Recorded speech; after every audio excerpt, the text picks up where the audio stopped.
අඩු උඹල දැක්කද අපේ ත්‍රීපෝෂ ෆැමිලි එකේ කොල්ලා මාර ගේමක් ගහලා කට්ටිය එක්කව කරගෙන අපේ ආපදා වෙච්ච මිනිස්සුන්ට මාර විදියට සප් එකක් දුන්නා මචං. ආපදා වෙච්ච මිනිස්සු වෙනුවෙන් ඒ අදාළ ද්‍රව්‍ය එක්කව කරන්න මාර විදියට මහන්සි වුණා. වැස්ස ගැන කිසිම තැකීමක් කරේ නෑ මචං අපේ මිනිස්සු. මාර විදියට ත්‍රීපෝෂ ෆැමිලි මල්ලිත් එක්ක කට්ටිය එක්කව වුණා මචං. මාර විදියට මාර සපෝට් එකක් තිබ්බේ අපේ ලංකාවේ එකමුතුකම. අන්න ඒකයි මචං වටින්නේ. ලංකාව කියන්නේ මචං අමුතුම රටක් නිවන් ලෝකේ තියෙන.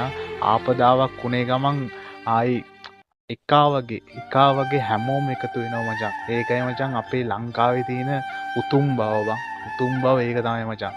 අනිවාර්යෙන් අපේ ඒ එක්කහොස වුණ අපේ හැමෝමටම අපේ ආමි එකේ කොල්ලන්ට ඒ ආපදා වෙච්ච අයව ගලව ගන්න මහන්සි වුණ අපේ සිවිල් ජනතාව හැමෝන්ටම මචං හරියන්න කියලා උතුරන්න හරියන්න කියලා අනිවාර්යෙන් මේ වීඩියෝ එකට ලයික් එකකුත් දාගෙන උන්ට පේන්න හැමෝන්ටම පේන්න ෂෙයා කරන් යන්න මචං.